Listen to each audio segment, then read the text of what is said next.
14వ సెంచరీలో 14వ శతాబ్దంలో జర్మనీ దేశంలో ఒక కుటుంబం ఉంది. అది పేద కుటుంబం లేదా మధ్యతరగతి కుటుంబం. ఆ కుటుంబంలో ఇద్దరు అన్నదమ్ములు.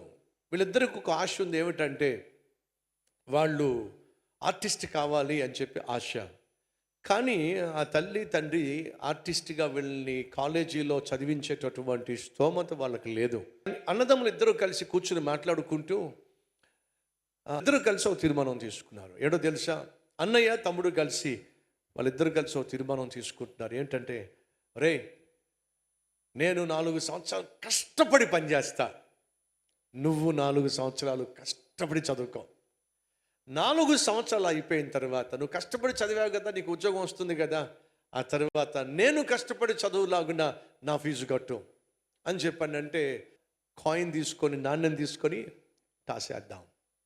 ఎవరు గెలిస్తే వాళ్ళు 4 సంవత్సరాలు చదువుకుంటారు, మరొకటేమో 4 సంవత్సరాలు కష్టపడి చదివించాలి. ఇద్దరు ఒప్పుకున్నారు. వాళ్ళిద్దరూ నాణ్యాన్ని పైకి ఎగరేసినప్పుడు అన్నయ్య గెలిచాడు, తమ్ముడేమో ఓడిపోయాడు. తమ్ముడు చాలా సంతోషించాడు. అన్నయ్య 4 సంవత్సరాలు బాగా చదువుకో.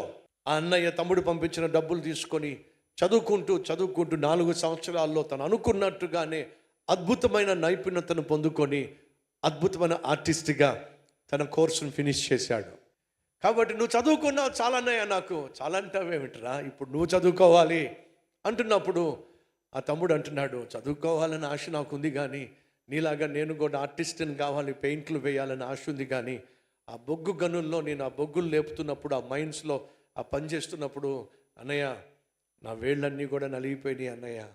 నువ్వు అద్భుతమైన ఆర్టిస్ట్ కావాలని చెప్పి ఒకవైపు నేను కష్టపడి పనిచేసుకుంటూ రెక్కలు ముక్కలు చేసుకుంటూ 2 చేతులు జోడించి ప్రతిరోజు దేవునికి ప్రార్థన చేసేవాడ్రా.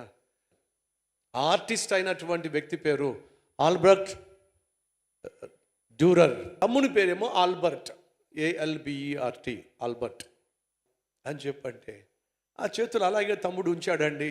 అన్న ఏం చేశాడో తెలుసా? ప్రపంచము గుర్తించాల్సింది నన్ను కాదో, నా వెనక ఉన్నటువంటి నా తమ్ముని యొక్క ప్రేమ, నా తమ్ముని యొక్క ప్రార్థన లోకం గుర్తించాలి అని చెప్పి ఆ ఆర్టిస్ట్ ఏం చేశాడో తెలుసా? ఆ 2 చేతులు, ప్రార్థించే చేతులను ఆర్ట్ వేశాడండి. ఈరోజు ఆ ప్రార్థించే చేతులే మీ ఇళ్లలో కూడా ఉన్నాయి. తెలుసా విషయం? ఎంతమంది ఈ చేతులు చూశారు? ఒకసారి చూపిస్తారా?